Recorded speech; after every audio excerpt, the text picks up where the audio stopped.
No nii. No nii.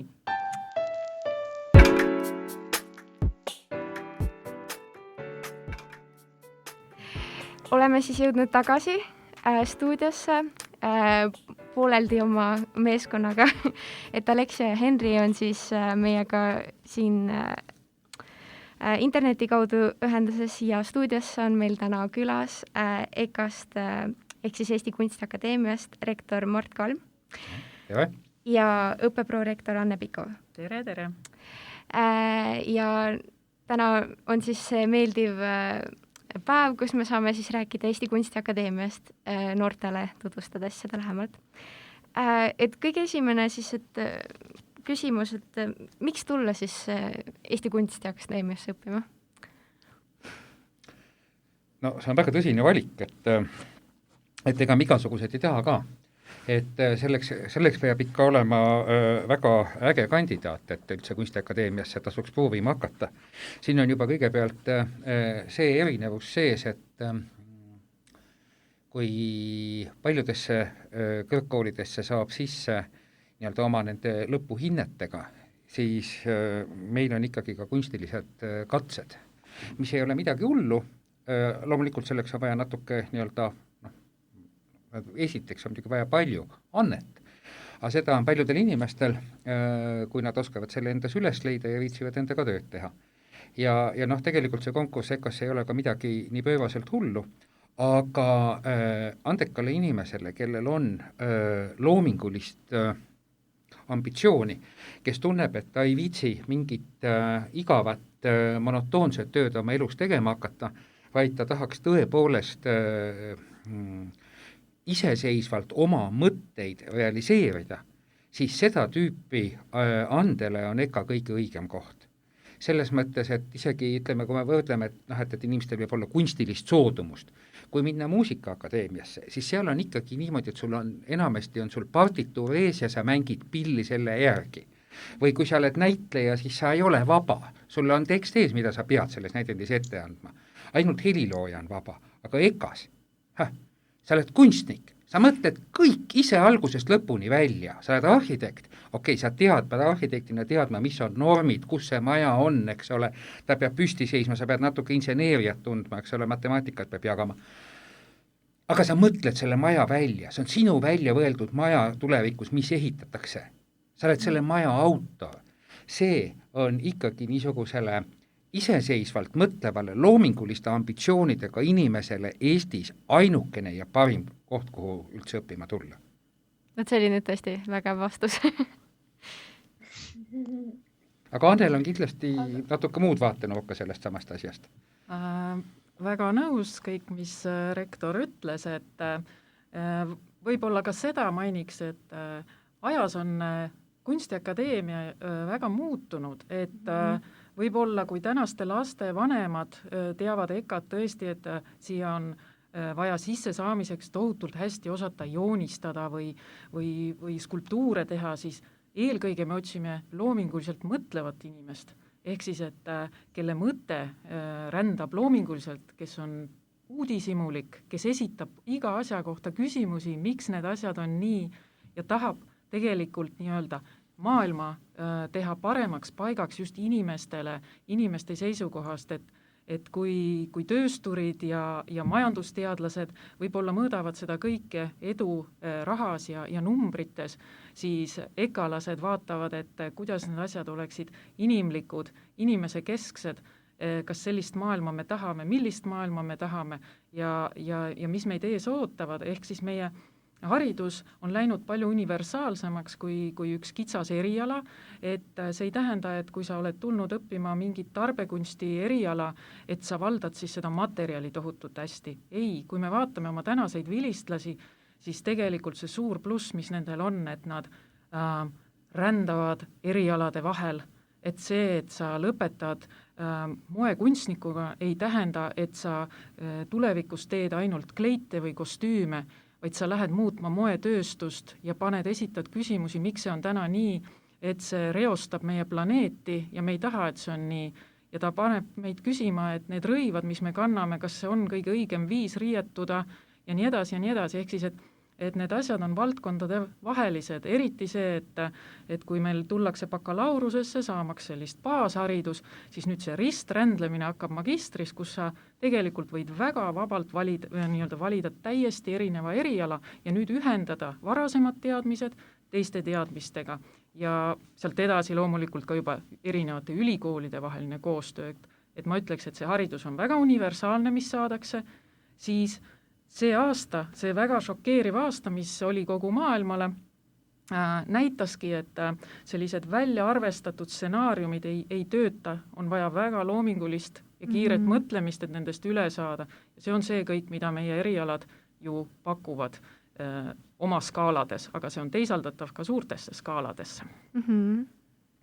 Aga EKA iseärasus ongi see, et osa on teda ka nii-öelda veidi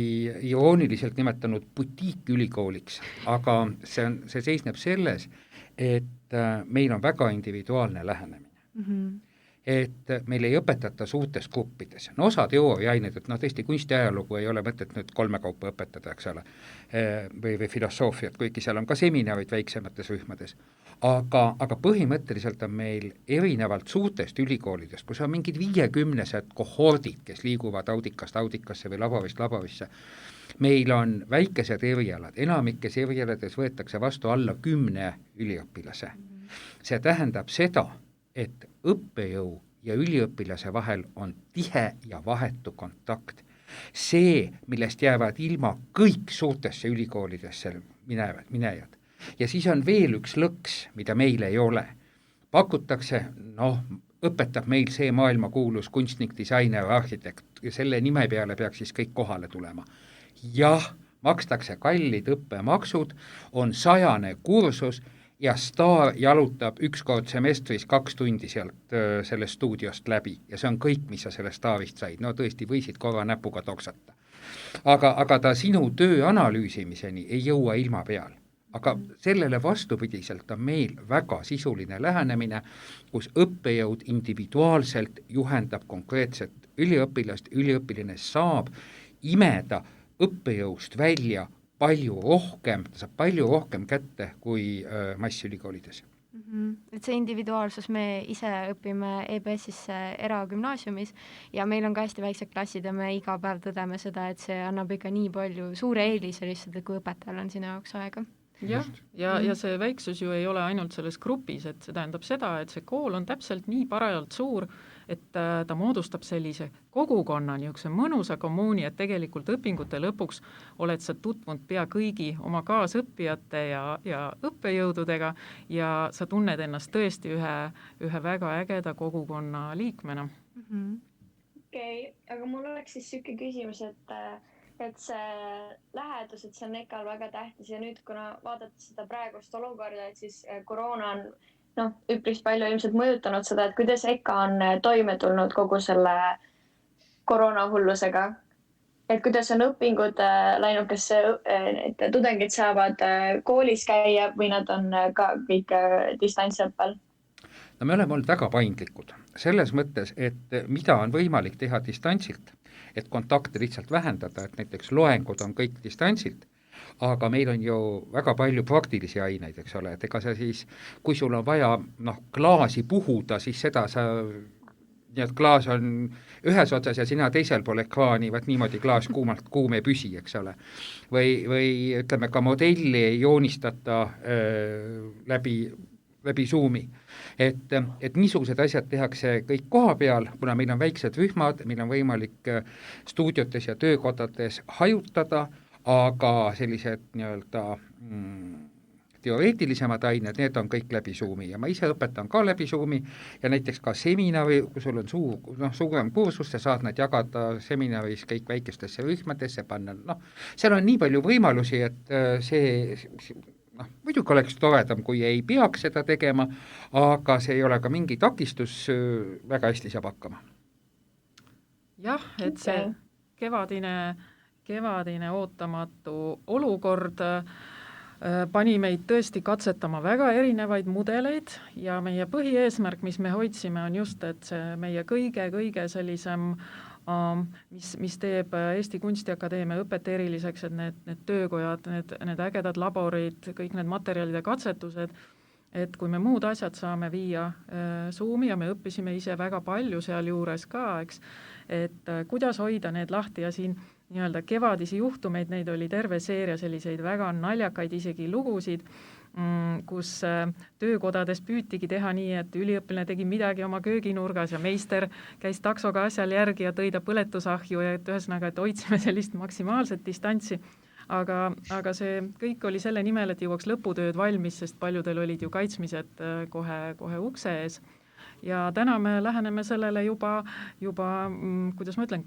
meil on rohkem kogemust sellele ja me oleme proovinud siis tekitada oma ruumiprogrammis sellised olukorrad, et kõik ei kogune korraga, et käiakse siis hästi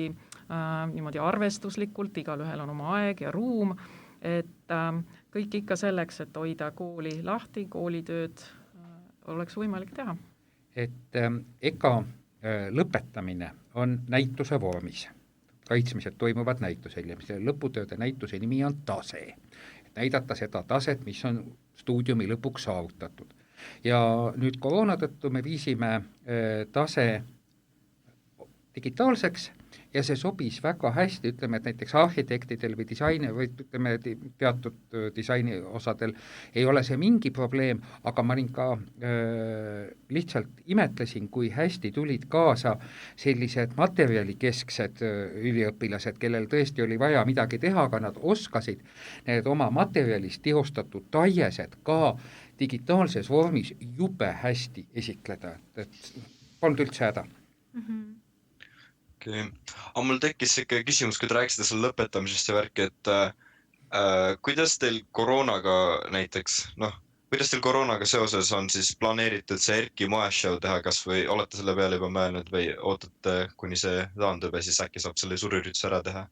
Ma näen, et sa ei külastanud meie eelmist moeshow'd, muidu sa seda küsimust ei esitaks, sellepärast, et juba kevadel oli meil on kevadeti see nimelt, et siin jällegi täiesti uutes vormides, et see oli sellises telesaate formaadis, kus ei olnud seda, et publik istub suures koguses koos ja lihtsalt vaatab seda modelli, kes lavale tuleb, vaid me panime asjad vastupidi nii-öelda tööle, et publik käib ringi ja vaatab siis neid erinevaid lokatsioone, kus siis iga kunstnik on välja tulnud oma kollektsiooni, oma mõttega ja seda kõike filmitakse, võetakse intervjuusi vahele, et isegi kui ei saa koha peale tulla, on seda eemalt kõike sama äge vaadata kui koha peal olles, et jah, see läks tõesti uuele levelile. Täna on välja kuulutatud uus konkurss kõigile, kes sooviksid sellest osa võtta, see on rahvusvaheline konkurss ja tõepoolest on osavõtjaid vaatamata sellele ebakindlale olukorrale on väga palju, sest et see nii-öelda see kuulsus, mis selle kaudu tegelikult üks moekunstnik saab, see tuntus on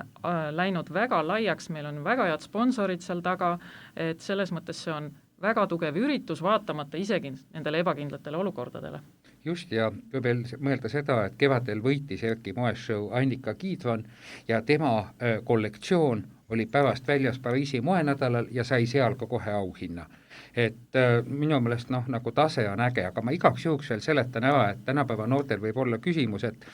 mis seos on EKA-l ja Erki moeshow'l, et EKA nõukogude aegne nimetus oli Erki, Eesti NSV Riiklik Kunstiinstituut ja see Erki moeshow tekkis 80 aastate algusel toonaste tudengite nagu Signe Kivi ja nende põlvkonna tudengite omaalgatusliku initsiatiivina.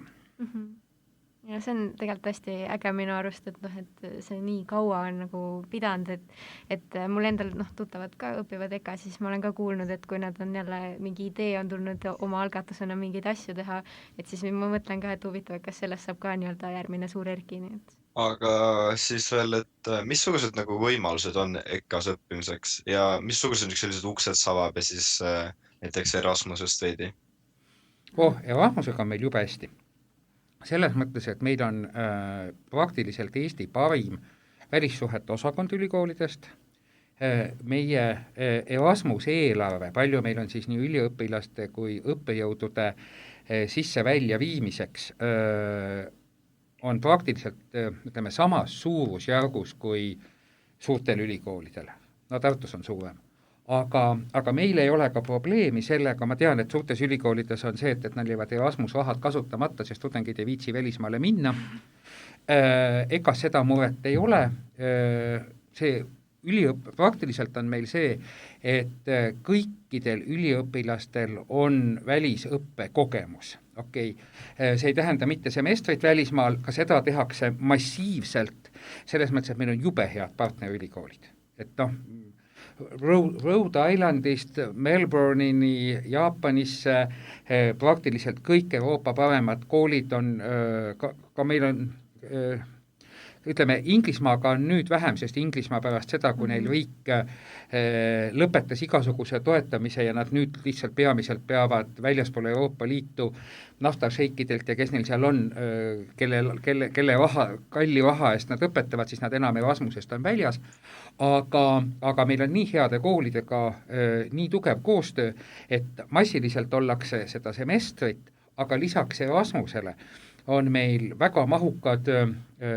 Põhja- ja Baltimaade kunstikõrgkoolide võrgustik Kuno, mille president on praegu meie professor Kirke Kangro, siis on Põhjamaade Arhitektuuriakadeemia ja siis on CIRRUS, mis on siis Põhja- ja Baltimaade disainikoolid. Kõik need teevad oma liikmetele kogu aeg niisuguseid nädalaseid tööpajasid, workshop'e, mis toimub meil näiteks, neid tehakse ka sageli koos firmadega, näiteks Camper tegi, see jalatsitootja tegi Tallinnas meie naha- ja aksessuaari osakonnaga koos workshopi, pärast seda inimesed läksid Camperisse tööle. Et noh, see rahvusvahelistumine käib ka niisugusel tasandil ja mis on veel väga populaarne ja mida rahvusvahelisest koostööst, mis üliõpilastele hästi meeldib, on see, et Erasmus rahadega me toome maailma, kas just nüüd juhtivaid, aga ütleme väga kõvasid kriitikuid, külaliskriitikutena, me nimetame seda portfolio kafeeks, ehk siis üliõpilasel oma tööd, mis ta kõik on stuudiumi jooksul teinud, näitused, kus ta on osanud kõik oma teosed, ta kokku moodustuvad portfolio ja siis ta esitleb seda sellele külaliskriitikule, ükskõik, kas ta siis nüüd tuleb Londonist, Pariisist, New Yorgist või Bratislavast, aga ta analüüsib üliõpilasele tema töid täiesti niisuguse, kuidas öelda, inimene, kelle käsi tuksub maailma kuumadel soontel praegu ja kes ei ole mingisuguste võib-olla meie kohalike oludega üldse eriti kursis, vaid ta hindab seda meie üliõpilase tööd tõepoolest globaalses kontekstis ja see üldiselt väga meeldib see. Jah, ega õppekavad on tegelikult väga suure vabadusega, kui vaadata seda üliõpilase poolt, et need ei ole ette joonistatud trackid, et seal on ikkagi endal võimalus valida enda arenguteid, isegi kui sa nii-öelda tuled ka kitsamatele erialadele. Ei saa, ikka veel peab mainima uut maja, ta on meie jaoks ikkagi uus selles üle 100-aastases ajaloos ja kui vaadata selle maja arhitektuuri, et kui seal jalutada, ta on peaaegu läbipaistev ja see on väga teadlik, et sa kogu aeg seal majas viibides näeksid ja kogeksid, mida sul kaasüliõpilased teevad, mida see professor seal nurgas teeb, aga mida siin laboris tehakse. Et äkki see väike moment sütitab sus midagi, et sa saad inspireeritud sellest ja lähed juba ise uutmoodi edasi. Ja kui siis midagi hakkab sellest meeldima, siis ei ole takistusi, et sa saaksid tegelikult oma töid ühendada siis nende uute oskustega, mida sa kuskil siis näed. Me väga soosime, et erialad omavahel suhtleksid, et nad suhtleksid teiste ülikoolidega. Te ütlesite, te olete EBS-i taustaga näiteks, et äripoolt niisugust majandusteadmist me väga palju kutsume EBS-lasi meile lugema ja ma tean, et siin on plaan meile, et miks mitte õpetada ühes grupis tegelikult neid üliõpilasi, sest tulevikus on nemad need, kes Eesti ühiskonnas ju koos tegutsevad, eks ole.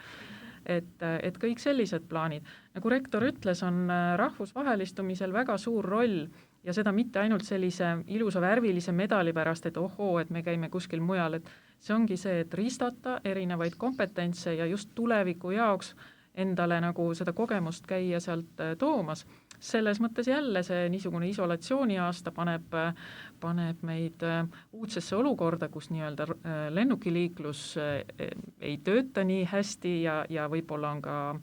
mured selle reisimise turvalisuse pärast, et siin lõpetamistel oli väga äge vaadata, kuidas tulid tippeksperdid meie kaitsmistele läbi suurte ekraanide, palusid neid töid näidata siit ja sealt poolt ja suhtlesid tegelikult, see oli natuke niisugune tuleviku tunne, mis nendel kaitsmistel valitses ja samas, kui me pärast mõtlesime, kui lihtsalt see meile kätte tuli, et need inimesed oleks muidu pidanud tooma Austraaliast, majutama siin ja tagasi viima ja hoolitsema, et jälle suutsime ka jalajälge vähendada ilma kvaliteedis järgi andmata. Siis meie praktikavõimalused, eks ju, et EKA-s ei ole nii, et on õpe ainult klassiruumis ja siis üks kord aastas me lähme vaatame, mis kuskil kombinaadis tehakse, et sellist asja ei ole, et täna on pea iga nii-öelda kooli ülesanne või selle projekt on seotud juba tegelikult reaalsete probleemidega, siin võib tootedisainis välja tuua koostööd haiglatega, koostööd Tallinna linnaga, kõik need probleemid, mida üliõpilane ise oma elus tajub ja tunneb, saab ta kohe käed külge panna ja asuda neid lahendusi otsima. Ja juhendaja roll on olla niisuguseks teenäitajaks siin, sest et meil on nagu selline hästi kollegiaalne õpe, mitte see, et meil on tark juhendaja, kes ütleb, missugune tulemus peaks olema, tegelikult kasvatakse koos ja need ootamatud ja väga põnevad asjad, mis on välja tulnud, on pälvinud ka sellist ühiskonna positiivset tähelepanu, mida me näemegi siin üliõpilaste auhindades või tähelepanemistes, et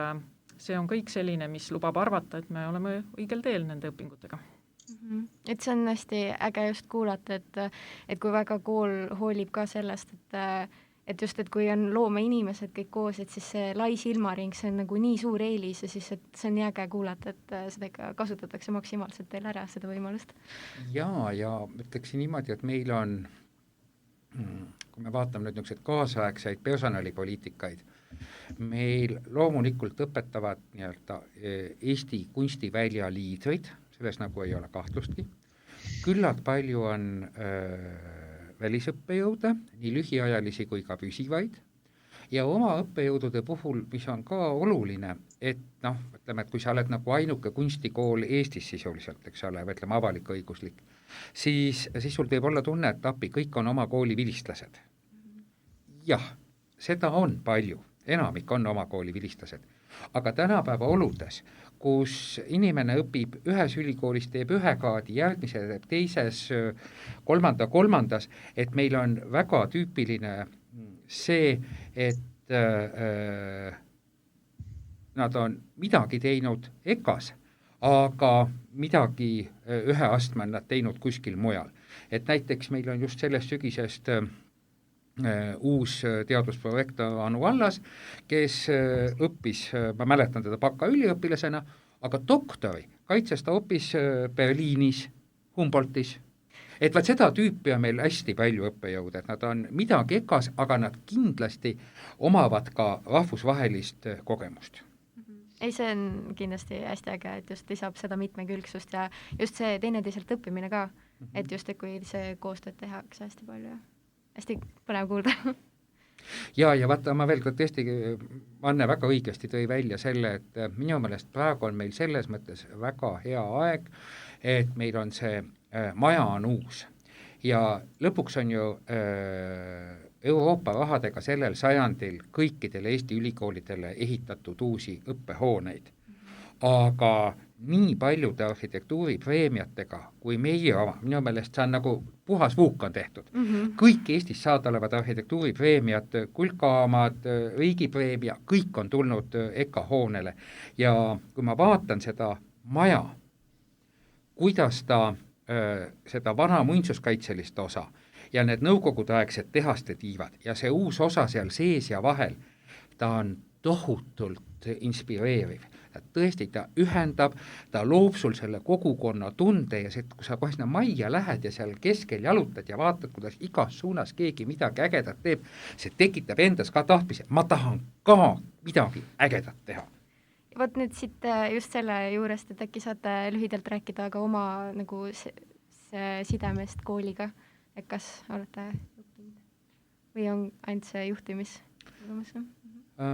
Mina olen tegelikult õppinud Tartu Ülikoolis kunstiajalugu, kaitsnud oma kandidaadi väitekirja Moskvas veel nõukogude lõpus ja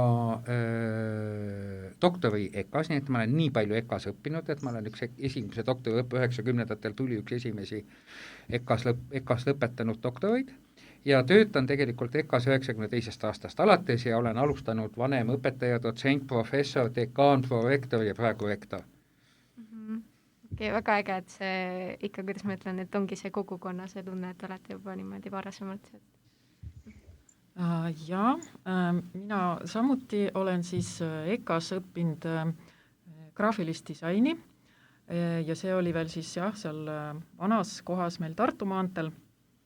ja peale lõpetamist siiski siirdunud nii-öelda kohe tegutsema väljale, nii et pikalt erasektoris disainibüroodes, reklaamibüroodes ja kirjastustes töötanud. Ja siis kutsuti mind EKAsse tagasi teatud aineid õpetama, aga eks see EKA on, et ta hakkab sind neelama, et annad sõrme, võtab käe ja lõpuks oled kogunisti seal ja sattusin juhatama siis avatud akadeemia osakonda, see on siis kogu see pool, mis nii-öelda sildab meid ühiskonnaga ja pakub võimalusi õpinguks neile, kes ei ole üliõpilased, vaid tahavad mingil muul viisil väiksel mini-ampsuga tulla ja meist osa saada. Ja hiljem juba liikusin rektoraati ja praegust siis selle juhtimise juures ja peab ütlema, et siin on küll olnud vaja nii-öelda ka lisateadmisi hankida ja üks kõva juhtimismoodul on EBS-iski läbitud, nii et väga tänan selle kogemuse eest. Kui tore kuulda, et nagu omavahel siin ülikooliga koostööd teevad. Aga kõik, kui need kõik õpilased, kes sinna EKAsse nüüd sisse saavad ja palju neist siis nagu lõpuks välja ka tuleb ja kui nad lõpuks sealt koolist nagu ära lõpetavad, tulevad tööturule, kui raske on siis tööturul nagu raha teha ja edasi lüüa ja kui ma mõtlen praegu, et ma arvan sellised nagu graafiline disain ja animatsioon, sellised turud aina tõusevad, et kui nagu hull see teema praegu on. Jaa, mis saab EKA-lasest peale lõpetamist, tast saab EKA vilistlane ja ta on see, kes on kasvatanud jälle seda EKA kogukondas suuremaks, et kui ma mõtlen korraks tagasi ajaloos, et mis on saanud minu kursakaaslastest, nii-öelda nendest graafilistest disaineritest, siis tõepoolest kõik on kenasti siiamaani tööl, on ju, ja see annab selle universaalsuse, et mitte kõik ei ole täna ainult selle arvutiekraani taga meisterdamas logosid, vaid nad on suured planeerijad. Nad teevad väga olulisi asju täna Eesti ühiskonnas ja tõesti ka minu näide, et see võid tulla sealt nii-öelda kujundusmaailmast ka nii-öelda siis sellisesse haridusmaailma. EKA üliõpilased töötavad juba õpingute ajal, aga ma arvan, see ei erine teistest koolidest mitte sugugi, et hiljutine uuring näitas, et vaid 4% meie üliõpilastest ei tööta. See tähendab, et nad on juba rakkes, küll muidugi mitte erialasel tööl kõik. Aga siin ongi, see on, ma arvan, mingisugune uus lähenemine haridusele, et see käib käsikäes sellise töökogemusega ja et seda põimitakse omavahel tegelikult ja võib-olla saadakse nii-öelda hoopis tugevam pagas minnes nüüd siis niisugustele unistuste töökohtadele. Mille poolest veel EKA-lane erineb, on see, et ta on ise töökohtade looja väga tihti. Et kui me näeme, et mõnes suurülikoolis minnakse valmis töökohtadele kandideerima, siis EKA-lane loob selle töökoha ise, et meil on ette näidata väga-väga palju selliseid mikroettevõtteid 1 ja 2 töötajaga, kes teevad silmapaistvaid ja olulisi asju. Paljud meist lähevad tõepoolest, nagu ma ütlesin, on hariduse väljal, nad lähevad avalik-õiguslikesse sfääridesse, väga palju on ju planeerimisküsimusi nii-öelda meie arhitektuuri ja linnaplaneerijate poole pealt graafiline disain on tõesti kõige populaarsem eriala praegu juba mitmeid aastaid, sest et jällegi ta pakub lihtsalt nii laia spektrit hiljem seda tegutsemisvälja, eks ole, et kas sa hakkad kujundama siis mingeid tooteid, raamatuid, plakateid või sa hakkad välja mõtlema süsteeme, näiteks kuidas on linnas hõlpsam liikuda üldse, et see ei tähenda, et sa joonistad noolekujulise märgi, vaid et võib-olla on mingisugused meetodid veel, mis hõlbustavad ja siin, mis ma tahan öelda, on juurde tulnud väga suur teaduse komponent, et kui muidu võib-olla on harjutud mõtlema, et kunstiakadeemias, mis nad teevad, ju küllap nad joonistavad, siis tegelikult on tänaseks see, et tehakse väga palju uuringuid ja teadust, sest ükski see disain, isegi mis iganes meil siin on tehtud, eks ole, alates mööblist, inimese abivahendid, sõiduvahendid, mis iganes, need enam ei saa baseeruda nagu võib-olla 40 aastat tagasi lihtsalt disaineri visioonist selle ilusale kujule, et kui ilusa me ühe tõukeratta teeme, täna on meil vaja sinna väga palju alusuuringuid, milleks see ratas on vaja, eks ole, kuhu see ratas läheb, mis materjalid seal on, need vajavad katsetusi, et selles mõttes on tulnud väga suur teaduse komponent, nii et väga paljud meie nii-öelda magistriüliõpilased valivad suunaks ka edasi doktoriõpinguid, siis nad tahavad just selle uurimispoolega edasi minna. Ja loomulikult kogu visuaalkultuur, et jalutades, ja ma ei ütle ainult jalutades Tallinnas, täna see on rahvusvaheline, eks ole, ma võiks öelda, jalutades Veneetsias näete te meie lõpetajaid andmas oma sellist kriitilist mõtet kogu sellise maailma visuaalkultuurile, eks ole, ja meil on mida öelda,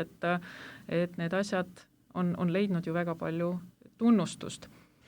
Okei, aga sealt veel edasi minnes, et see töölistamine on väga ebaühtlane, et tõepoolest ei ole mingit probleemi arhitektidel, sisearhitektidel, disaineritel, restauraatoritel, muinsuskaitsjatel, ka kunstiteadlased leiavad väljal koha, et need on kõik, muidugi sa ei tohi ise jobu olla, et eks on jobu ja ikka töötuks, eks ole, aga minu meelest need on erialad, kust oodatakse neid nagu sooja saiu, aga tõeliselt nagu põhimõtteliselt teine olukord on vabades kunstides, ehk siis maalijad, skulptorid. Et nemad on need inimesed, kes on palju rohkem, neid ei oota kuskil töökohad. Et see on tohutu pingutus teha nii hästi kunsti, et sa hakkad abirahasid saama, kulkatoetusi, rahvusvahelisi toetusi, residentuure, aga selle eest on need, kellele kuulub kõige suurem au ja kuulsus ja imetlus, kelle näitustele me läheme kunstihoonesse, Tartu kunstnike majja, kunstimuuseumitesse, need, mis on siiski sellised koos heliloojate ja kirjanikega Eesti kultuuri alustalad, aga seal on loomulikult, ütleme niimoodi, et kaod kõige suuremad, et ei maksa nüüd loota, et nii nagu Muusikaakadeemia ei produtseeri iga aasta 5 Arvo Pärti, siis täpselt samamoodi meil ei ole kõik vabade lõpetajad, igaüks otsib seda oma kohta, aga on ka väga ilusaid ja edukaid rahvusvahelisi läbilöögilugusid. Et see on kindlasti noortele just, et kui meil räägitakse iga päev siin, et töökohtadega on probleeme, et siis see natuke nagu julgustav ka, et niimoodi, ikka peab ütleme, kõige tähtsam on eneses äratundmisele jõudmine, et kui sa nagu tunned, et sa tõesti tahad olla see vaba kunstnik, sa võtad selle riski, et rikkus ja selline materiaalne heaolu ei ole sinu huvi või see ju võiks olla, aga see pole tähtis, sul on miski muu tähtsam, siis loomulikult vabad kunstid. Aga kui sulle meeldib kunst ja sa tahaksid olla siiski ka turvaline, siis sobivad need disainid ja arhitektuurid ja kõik need rohkem, Et see on hästi hea teada ja nüüd ma arvan, need küsimused, mis siis kõige rohkem meil siin tulevasi sisseastujaid siis huvitavad, et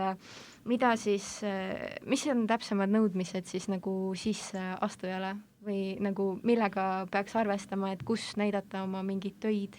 ja nii edasi? Kuna meil on nii palju erialasid, siis neid siin ette lugeda oleks asjata vaev, aga artun.ee lehel ja minna rubriiki sisseastumine saab neid ilusti põhjalikult läbi lugeda, et tõepoolest ei vaata ega ainult gümnaasiumi õpitulemust ega ei võta nende baasil sisse, vaid on individuaalne lähenemine ja igal erialal on siis tavaliselt mingisugused katsed. ja intervjuu, kus saab rääkida ja tegelikult see on kahepoolselt kasulik, et sinna ei pea mitte tulema niisuguse kuidas ma ütlen, ärevusega, et kas ma nüüd meeldin või ei meeldi komisjonile, see on ka võimalus tegelikult natuke rohkem teada saada, kas ma sobitun üldse sellele erialale ja tihti me oleme suunanud ka sealt kuskile kõrvale erialale inimesi, kus me näeme nende kas portfoolio pealt või tehtud tööde pealt, et neil oleks soont võib-olla mõnele muule. Miks nii põhjalikult me vaatame? Tegelikult selleks, et tulevane üliõpilane ei langeks meil õpingute jooksul välja, sest et ka neid näiteid on ju ülikoolidest palju, kus ettekujutus erialast on teistsugune ja esimestel aastatel langetakse tegelikult välja, et me tahaks vältida seda, sest see on suur samm elus valida omale eriala ja need katsed me arvame, et aitavad sellele kaasa. Ja need katsed on tõesti väga, väga erinevad, et mäletan siin, me ise käime rektoriga, meil on pärast üks niisugune komisjoni moodi asi, kus me vaatame kõik need sisseastujad üle nende tööd, ja analüüsime lihtsalt, et kuhu me liigume, mida me küsime noortelt, kas need on õiged küsimused, kas me peaksime midagi muutma, et seal on nii põnevaid asju, kus saab ennast proovile panna, et minu meelest üks väga hea niisugune ülesanne on tootedisainil, kus kandidaadid peavad, seal jagatakse neile kõigile näiteks toores muna ja natukene, ma ei mäleta, mis seal olid, joogikõrred või tikud ja natuke paberit ja nad peavad tegema midagi, mis aitab need munad 5. korruselt alla visata, nii et see muna ei puruneks, ehk siis see on tegelikult pakendi ülesanne, et nii-öelda varjatud pakendi ülesanne, aga loomulikult on erialasid, kus rohkem vaadatakse sellist mõttelennuoskust just kunstiteaduses ja on analüüsioskust ja üldsegi mitte joonistusandeid ja seda ja on tarbekunsti ja disaini erialasid, kus vaadatakse just, et midagi käeliselt osatakse teha, seesama graafiline disain annab selliseid juba natuke graafilisemaid ülesandeid, aga ta ei ütle ette, et sa pead selle kindlasti arvutis tegema, mis võiks olla mure, et ma veel ei oska äkki, et neid kindlasti võib väga oma loomingulisel viisil teha. Võib näidata, portfoolio ei tähenda ka seda, et mul on seal 40 tööd kaunitest linnavaadetest. Võib-olla te olete teinud ägedaid fotosid oma pereliikmetest või on mingi muu mõte, et see kõik tasub kaasa võtta ja näidatagi endapoolselt, et see on teie võimalus ka esineda ja näidata, et avada seda oma loomingulisust. Ja nii see on. Ja 25. veebruaril on avatud ustepäev, aga kuna need uksed väga avada minna ei saa, siis nad tegelikult rohkem avatud aknad ja avatud aknad on siis üks võimalus, et nad on netis avatud ja teine asi, et meie see põnev triikrauakujuline maja, mis meil on, see Eesti-aegne, et selle allkeldris on meil poolkeldri korrusel on raamatukogu ja raamatukogu aknad avanevad mõlemale poole tänavale ja nüüd on plaan, et osakonnad teevad oma sellised ekspositsioonid sinna raamatukogu akendele, et tõepoolest, kes tahavad tulla ikkagi meie maja näha, aga koroona ei lase meilt majja sisse, siis saab ümber maja käia, vaadata erinevate osakondade tutvustusi ja natuke tehakse seal õue peal ka show. Ma tean, meil näiteks Sepikoda avaneb kohe õue, ma arvan, et niisugust tulise punase hõõguva rauaga saab ka mingi nii-öelda üle ukse vaadates kogemuse kätte. Okei, see on hästi äge, et ta ikka vähemalt sellisel kujulgi toimub ja võib-olla ehk on huvitav ongi. Aga mul oleks veel selline küsimus, et aga mida saaksid noored, ütleme siis gümnasistid, mida nad saaksid juba praegu teha, et suurendada oma sissesaamisvõimaluste? Jälgida Eesti kunstielu, käia näitustel, teada, mis toimub, mis on kunstihoones, mis on EKKM-is ehk siis Eesti Kaasaegse Kunstimuuseumis, mis on Kumu viimased näitused, tunda nagu kunsti vastu huvi. Arhitektuurihuvilised peavad jälgima arhitektuurimuuseumi, et disainimuuseumis laial tänaval on äsja uus Eesti disainiajaloo ekspositsioon, meie vilistlase, kes seal direktor praegu on Kai Lobjaka koostatud, et olla nagu kursis ja ikkagi lugeda ja jälgida ka seda, mida meedias, et me küll näeme seda, et meedias on kunstikriitika osakaal vähenenud, aga noh, nii ERR-is kui Postimehes ja Päevalehes ikkagi kunstikriitikat mingil määral ilmub ja sellel tasub, või ka Müürilehes, sellel tasub silm peal hoida. jah, kindlasti see kursis olek, et olla valmis küsimuseks, et miks te arvate, et te sobite sellele erialale, et olla valmis selle küsimuse vastamiseks. Kes tunneb, et ta tahaks siiski olla veel rohkem nii-öelda seal piimakausi juures, siis on ju meil niisugused ettevalmistuskursused,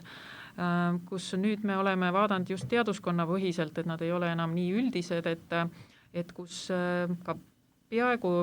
pea enne neid sisseastumiseksameid on ka sellised intensiivsed tegutsemised, kus mängitakse läbi võimalikke sisseastumiskatseid ja harjutatakse selles olekut, et see ei tuleks sellise ootamatusena. Minge meie koduleheküljele, tehke ennast juba meie kogukonna liikmeks ja registreerige, et te saaksite iganädalast EKA nädalakirja, kus on väga palju informatsiooni, mida me teeme, väga paljud ju meie loengud on juba täna online'is,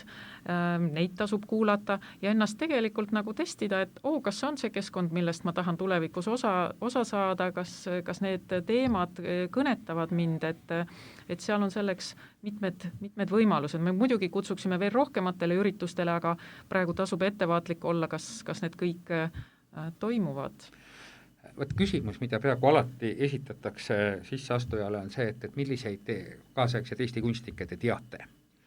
Siis sageli juhtub, et Viivaltist midagi enamat ei teata, aga üks aasta oli õppejõududel tohutult naljakas, kui umbes 3 või 4 inimest arvas, et ainuke kunstnik, keda nad teavad, on tätoveerimiskunstnik Keefir ja Vunts. Okei, see on siis see näide, et võib-olla millise tekstiga ei tasuks tulla sinna. Aga nende eelakadeemiate koha pealt, et ma ise võtsin ka põhikursused ja nüüd võtsin siis kevadise arhitektuurikursused, ma ütlen nagu siis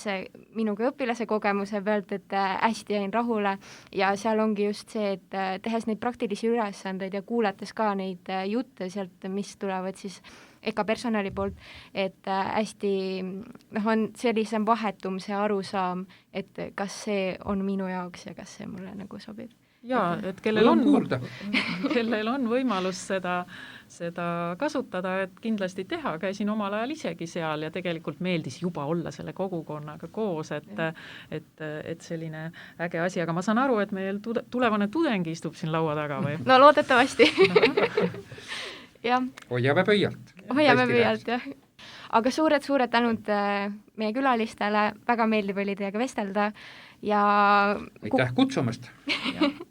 Ja kuulajatele siis ütleme, et meie Back the Scenes ja siis muud päevakajalist näete siis meie sotsiaalmeedias ja kuulmiseni siis järgmises episoodis. Purgis!